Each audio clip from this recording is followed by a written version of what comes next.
بسم اللہ الرحمن الرحیم الحمد للہ رب العالمین والصلاة والسلام علی رسولہ النبی الکریم وآلہ وصحبہ اجمعین وبعد۔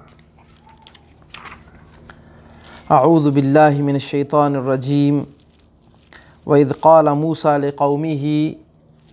إِنَّ اللَّهَ يَأْمُرُكُمْ أَن تَذْبَحُوا بَقَرَةً قَالُوا أَتَتَّخِذُنَا هُزُوًا قَالَ أَعُوذُ بِاللَّهِ أَنْ أَكُونَ مِنَ الْجَاهِلِينَ۔ انشاءاللہ تعالی آج کا درس 67 آیت سے لے کر 73 نمبر آیت تک باذن اللہ تعالی ہوگا۔ بنی اسرائیل جو موسیٰ علیہ السلام پر ایمان لائے، بہت سارے واقعات اور بہت سارے حادثات اس سے پہلے بھی گزر چکے ہیں۔ آج ایک واقعہ کا خصوصاً ذکر ہو رہا ہے، وہ یہ کہ موسیٰ علیہ السلام کے ماننے والوں میں سے اور قوم میں سے، امتیوں میں سے ایک مالدار شخص تھا، اور مالدار شخص کا وارث کوئی نہیں تھا، نرینہ اولاد کوئی نہیں تھی سوائے اس کے ایک بھتیجے کے۔ مال کی لالچ میں آ کر اس بھتیجے نے اپنے چاچا کو قتل کر دیا، اور قتل کرنے کے بعد میت کو، ان کے جسم کو، باڈی کو لے کر کسی دوسرے گھر کے سامنے ڈال دیا۔ صبح ہوئی، لوگوں نے ایک مرے ہوئے شخص کو، مقتول کو دیکھا، اور دیکھا کہ ایک شخص کے گھر کے سامنے ہے۔ اب تحقیق کرنے پر ہر طرف سے انکار کا سامنا ہوا کہ بھائی ہم نے نہیں مارا، ہم نے نہیں مارا، ہم نے نہیں مارا۔ تو آخر کس نے مارا؟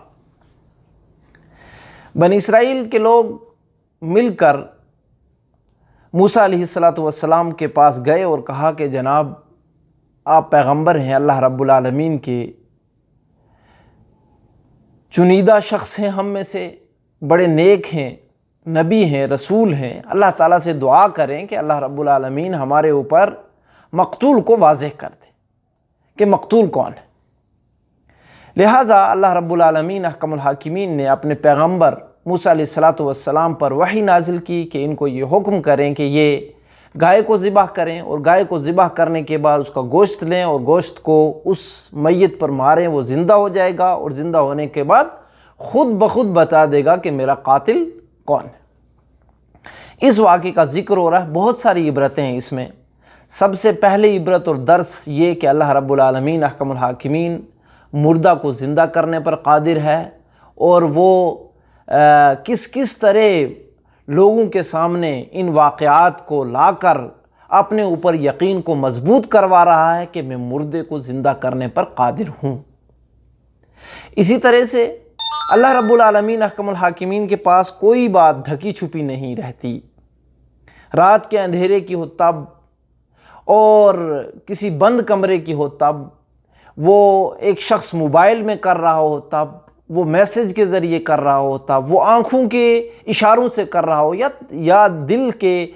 کے اندر اپنے کوئی چھپائی ہوئی ہو، خیانت ہو، جھوٹ ہو، یا کہ کوئی گناہ ہو، جرم ہو، ہر چیز کو اللہ رب العالمین واضح کرنے پر قادر ہے، اور وہ کر کے رہتا ہے۔ آیات بینات کے معانی پر غور کیجیے۔ اللہ رب العالمین فرماتے وَإِذْ قَالَ مُوسَىٰ لِقَوْمِهِ، جب موسیٰ علیہ السلام کی قوم نے آ کر موسیٰ علیہ السلام وَإِذْ قَالَ مُوسَىٰ، اور جب موسیٰ علیہ السلام نے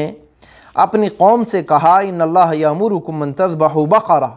کہ اللہ پاک نے آپ کو حکم دیا ہے اس معاملے کے اندر کہ آپ ایک گائے ذبح کر لیجئے، کوئی سی بھی گائے ایک ذبح کیجئے، کیونکہ بقرہ نکرہ آیا ہے، لہٰذا نکرہ یہ فائدہ دیتا ہے کہ کوئی سی بھی آپ جو ہے گائے ذبح کر سکتے ہیں۔ قالوا اتتخذنا ہزوا، تو قوم نے آگے سے کہا کہ آپ ہم سے مذاق کر رہے ہیں۔ قال اعوذ باللہ ان اکون من الجاہلین، تو موسیٰ علیہ السلام نے جواباً کہا کہ میں ایسا جاہل ہونے سے اللہ رب العالمین کی پناہ پکڑتا ہوں۔ میں آپ کے ایک سوال کے جواب میں اللہ کی طرف منسوب کر کے کوئی بات کہوں یہ بڑی جہالت کا معاملہ ہے، اور اللہ کی پناہ میں آتا ہوں کہ میں ایسے کوئی بھی منسوب اللہ کی طرف قول کروں کہ جو اللہ نے نہ کہا ہو، یہ تو بڑا جہالت کا معاملہ ہے۔ کتنی سنجیدگی ہے اللہ تعالیٰ کے حکموں کے ساتھ۔ ایک نبی کے قول سے یہ بات ثابت ہوتی ہے کہ ہمیں اور آپ کو بھی کوئی بات اللہ کی طرف منسوب کرنے سے پہلے خوب سنجیدگی اس کے اندر اختیار کرنی چاہیے، اور کہیں پر بھی اس کے اندر لچک یا کہیں پر نرمی یا کہیں پر مذاق یا کہیں پر بھی جہالت کا معاملہ نہیں کرنا چاہیے۔ بہت بڑی بات ہے یہ۔ پیغمبر اللہ رب العالمین کے اس پیغمبر نے فوراً جو ہے لوگوں کو متنبہ کیا کہ ایسا اللہ کے حکموں کے ساتھ پھر ایک پیغمبر اللہ رب العالمین کی طرف بات منسوب کر کے جو کہہ رہا ہے اس کے اندر یہ بات کرنا،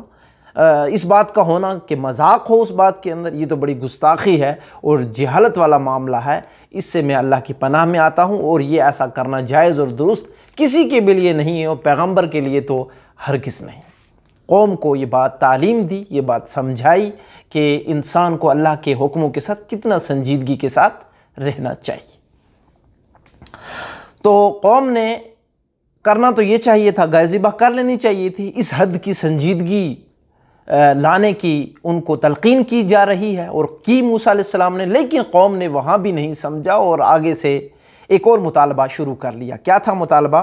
قالوا ادع لنا، کہنے لگے ادع لنا، ہمارے لیے دعا کرو، ربک، اپنے رب سے، موسیٰ، یبین لنا، ہمیں بتائے، ما ہی، وہ گائے کیسی ہو۔ قال، موسیٰ علیہ السلام نے کہا، انہ یقول، اللہ تعالیٰ فرماتے ہیں، انہا بقرۃ، وہ گائے ایسی ہو، لا فارد، نہ بڑھیا ہو، ولا بکر، اور نہ ہی چھوٹا بچہ، عوان بین ذلک، بلکہ درمیانی عمر کی ہو، نوجوان ہو، ففعلوا ما تؤمرون، اب جو تمہیں حکم کیا جا رہا ہے اس کو کر ڈالو۔ اب مجھے آپ سامعین و مشاہدین بتاؤ، پہلے حکم میں واضح تھا کہ کوئی بھی گائے ذبح کر لیجیے،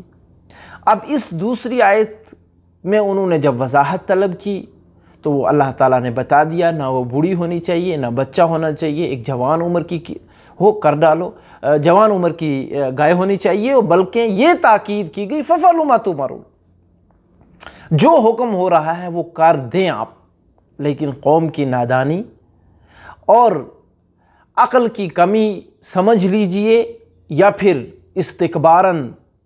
حسداً، تکبراً، یا نبی کے ساتھ ضد اور مذاق سمجھ لیجئے، آپ جو بھی اس کو کہیں گے وہ سب بجا اور درست ہوگا۔ جہالت کا معاملہ کہیں، بے وقوفی کہیں، نادانی کہیں، تکبر کہیں، حقیقت آیتوں کے آخر میں اس چیز کا نچوڑ ہے کہ وما کادوا یفعلون فذبحوها وما کادوا یفعلون۔ ان کے سوالوں کے جواب گویا وہ نبی کی نبوت پہ شک کر رہے تھے یا مذاق کر رہے تھے، اللہ رب العالمین سے یہ گمان کر رہے تھے کہ اللہ نہیں قادر ہے، یا اللہ تعالیٰ قادر ہے لیکن ہم بڑے کو ہوشیار ہیں۔ یہ ایسی باتیں ہیں کہ ایک مومن کے لیے لائق اور زیبا ہرگز نہیں، ہرگز نہیں۔ ان کا جو طریقہ کار تھا اس کا خلاصہ یہ تھا کہ وہ ذبح کرنا نہیں چاہ رہے تھے،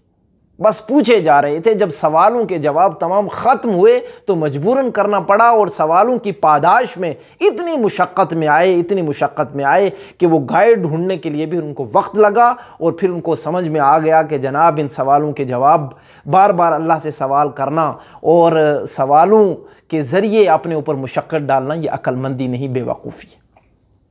اسی لیے اسلام پیارے نبی علیہ السلام پر بھی اللہ رب العالمین نے جو آیات بینات اتاری ان میں ایک یہ بھی ہے کہ آپ ایسے لا تسألوا عن اشیاء ان تبد لکم تسؤکم،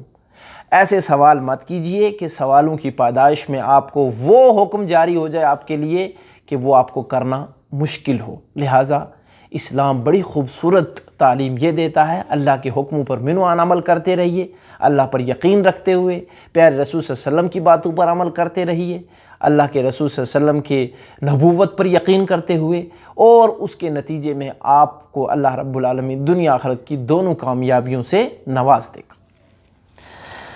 قالوا ادع لنا، پھر انہوں نے کہا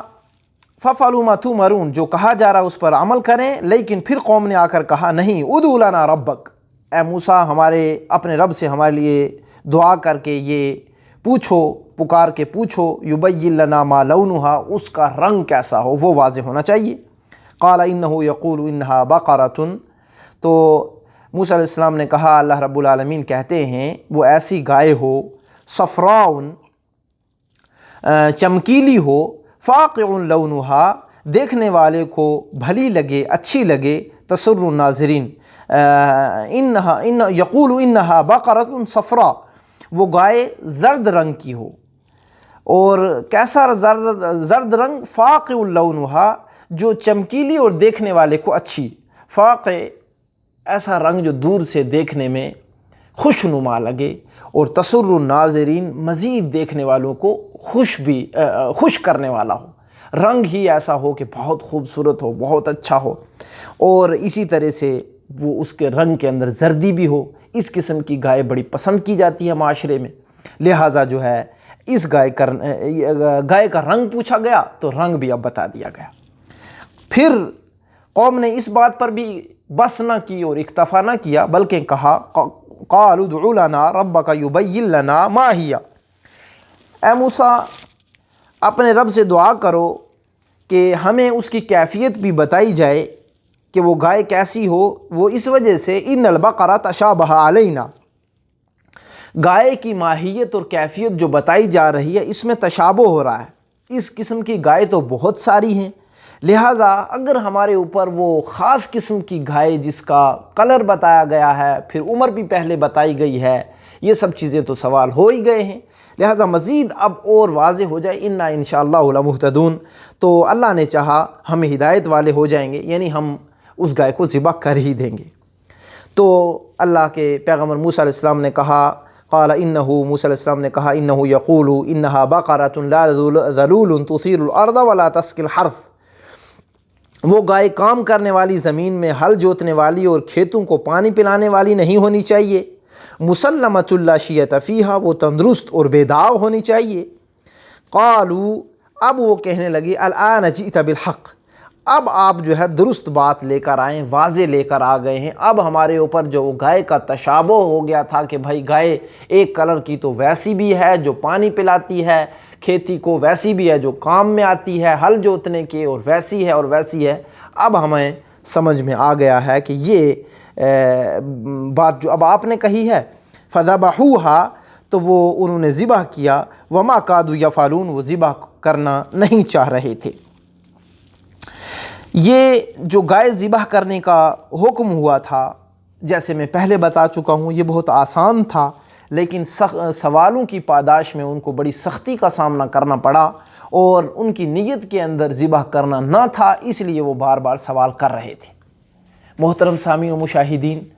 ایک مرتبہ کسی شخص نے پوچھا، شیخ یہ بتائیں کہ بعض لوگ لڑتے ہیں جھگڑتے ہیں، کہتے ہیں کہ داڑھی جو ہے رکھنا ایک مشت چاہیے، ایک مشت چاہیے، اور بعض کہتے ہیں بالکل ترک کر دینا چاہیے، راجے کیا ہے، مولوی بڑے جھگڑتے ہیں، اس قسم کے سوالات۔ باہر کے سائل کا جواب سننے کے بعد ایک شخص نے جواب دیا، اللہ تعالیٰ کی توفیق سے مجھے وہ آپ کو بتانا ہے، اس وجہ سے کہ یہ جو سائل ہوتے ہیں، سائل کے نفسیات کو ضرور سمجھیے کہ وہ چاہتا کیا ہے۔ تو جواب یہ تھا کہ جناب آپ داڑھی رکھ تو لو، اب داڑھی شیو آدمی آ کر ایک بالشت پہ یا ایک مٹھ پر جو ہے آپ سے بحث کر رہا ہے، تو اس کو پہلے یہ ہونا چاہیے کہ وہ رکھ کر جب وہ مٹھ پر پہنچے، ایک مٹھی پر پہنچے، اب اس سے وہ زیادہ بڑھانا چاہ رہا ہے یا نہیں، یہاں پر اسلام اس کی کیا رہنمائی کرتا ہے، تو وہاں پر آ کر تمام دلیلوں کی روشنی میں وہ اگر کہیں الجھا ہوا ہے تو اس کی رہنمائی کی جا سکتی ہے۔ وہ رکھ نہیں رہا اور بہانہ بنا رہا ہے اس کو کہ بھائی جناب اس میں جھگڑا ہے کہ کتنی رکھنی چاہیے اور کتنی نہیں، سمجھ لیجیے آپ اور میں اور ہم سب سمجھ لیں کہ وہ رکھنا ہی نہیں چاہتا، وما کادوا یفعلون۔ ایسے بہت سارے مسائل ہیں آپ کو سامنا کرنا پڑے گا، کسی کا کہتے ہیں جی مولوی جھگڑتے ہیں، بھائی تجھے توفیق اللہ نے نہیں دی ہوئی، مولوی تو جھگڑتے ہی نہیں ہیں، ایک اثر ہے، ایک نص ہے، ایک دلیل ہے، وہاں پر جا کر تجھے اللہ خود توفیق دے دے گا کہ تو قرآن اور حدیث پر عمل کرتا ہے یا کسی قول کو مانتا ہے قرآن حدیث کے سامنے، وہاں تو خود سمجھ جائے گا۔ وہاں تک کی توفیق ہونے کے لیے تیری نیت کا خالص ہونا ضروری ہوتا ہے۔ اسی طرح حجاب کی بات آتی ہے، پردوں کی، اور بہت سارے مسائل۔ میرے بھائیوں اور مشاہدین و ناظرین، بہن بھائیوں سے میں یہ کہوں گا، کوئی بھی سوال آپ کے سامنے آئے، پہلے یہ سمجھیے کہ یہ وہاں تک عمل کر رہا ہے یا نہیں کر رہا۔ تو عمل کرنے والا شخص سوال نہیں کرتا، عمل کرنے والا عمل کرتا ہے، پھر وہ ایک اللہ اس کو خود توفیق دے دیتے ہیں کہ وہ قرآن حدیث پر چل لے، نہ کہ جو ہے وہ کسی فقہ کی طرف بھاگے اور نہ کسی قول کو ترجیح دے اللہ اور رسول صلی اللہ علیہ وسلم کی بات پر۔ وَإِذْ قَتَلْتُمْ نَفْسًا فَادَّارَأْتُمْ فِيهَا وَاللَّهُ مُخْرِجٌ مَا كُنْتُمْ تَكْتُمُونَ۔ اللہ فرماتے ہیں یہ اس وقت کا واقعہ ہے جب تم نے ایک شخص کو قتل کر ڈالا، پھر اس میں اختلاف کرنے لگے اور تمہاری پوشیدگی کو اللہ تعالیٰ ظاہر کرنے والے تھے۔ قاتل کو سامنے لانا اللہ رب العالمین احکم الحاکمین کا یہ کام ہے، دنیا میں بھی اور آخرت میں بھی، اور یہ تو بڑا گناہ ہے، 7 بڑے گناہوں میں یہ بڑا گناہ ہے کہ بغیر کسی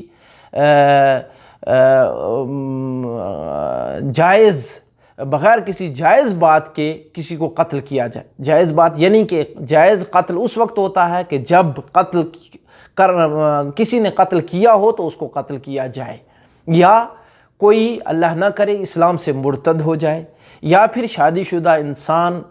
فواحش زنا کا مرتکب ہو جائے۔ اسی طرح چوتھی قسم جو آتی ہے وہ جادوگر کی آتی ہے۔ جادوگر کے اوپر جب واضح ہو جائے یہ جادوگر شخص ہے تو اسلام میں اس کی حد قتل ہے، یہ قتل جائز ہے۔ اس کے بغیر یہ بڑا گناہ ہے قتل کرنا، بلکہ قیامت کے دن قتل کرنے والا جو ہوگا مقتول اس کی گردن کے ساتھ چپٹا ہوگا قیامت کے دن، اور کہے گا اے الہی اس سے پوچھو اس نے مجھے قتل کیوں کیا تھا۔ تو جو قاتل ہوں گے وہ ایک قتل کے اندر کئی قسم کے قاتل آ جائیں گے، گواہی دینے والا جھوٹی، یا اس قتل کو چھپانے والا، یا اس قتل میں مدد کرنے والا ہتھیار کی، یہ تمام کے تمام قاتل کے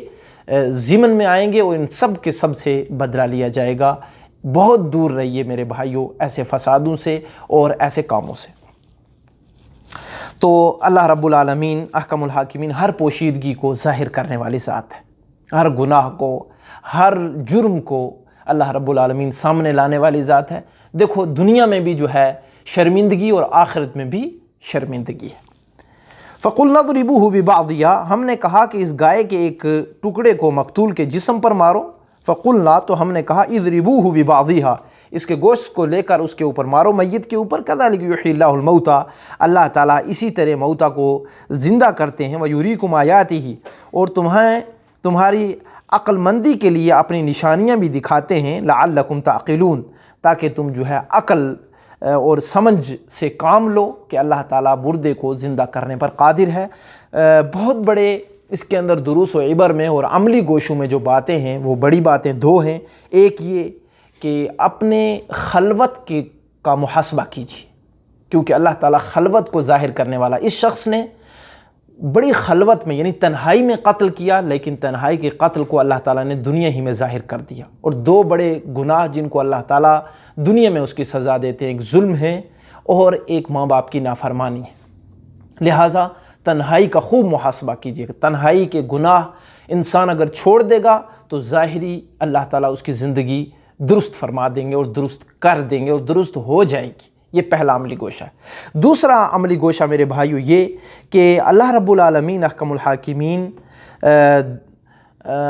قیامت کے دن مردوں کو زندہ کرنے پر قادر ہے۔ انسان کو ان مثالوں سے سمجھ لینا چاہیے اور ان مثالوں پر عملی گوشے میں خوب غور کیجیے۔ یہ دوسری مثال تھی، اس سے پہلے کی مثال بھی گزر چکی ہے جس میں موسیٰ علیہ السلام کے ساتھ 70 آدمیوں کا ذکر آیا تھا۔ انہوں نے کہا ہمیں اللہ تعالیٰ کو سامنے دکھاؤ تب ہم ایمان لائیں گے۔ ان کو موت آ گئی اور پھر ایک چیخ نے پکڑا اور وہ مر گئے، تو پھر اللہ رب العالمین ان کو دوبارہ زندہ کیا۔ اور یہ دوسرا واقعہ سورہ بقرہ میں تقریباً 5 واقعات ایسے ہیں مثالوں کے ساتھ جہاں پر اللہ رب العالمین نے اپنے اس نشانی کو واضح کیا ہے کہ میں دوبارہ قیامت کے دن آپ سب کو اکٹھا کروں گا، زندہ کروں گا، آپ کا حساب لوں گا اور اس پر میں قادر ہوں۔ یہ دوسرا واقعہ میرے اور آپ کے سامنے گزرا۔ دعا گو ہوں اللہ مالک الملک سے اللہ تعالیٰ ہماری خلوت کو بھی درست کر دے، ظاہر و باطن کو درست کر دے، اور اللہ تعالی ہمارے دلوں کے اندر اخلاص لائے، گناہوں سے دوری نصیب کرے اور نیکیوں کے ساتھ اللہ تعالی جوڑ دے۔ اسی طرح اللہ تعالی اپنی آیات بینات پر غور کرنے والا، سمجھنے والا بنا دے۔ اللہ توحید و سنت پر رکھے اور شرک و بدعت سے بچا لے مجھے، آپ کو اور ہمارے آنے والی نسلوں کو قیامت تک۔ آمین وصلی اللہ علی النبی الکریم۔ سبحانک اللہم وبحمدک، اشہد ان لا الہ الا انت، استغفرک واتوب الیک۔ والسلام علیکم ورحمۃ اللہ وبرکاتہ۔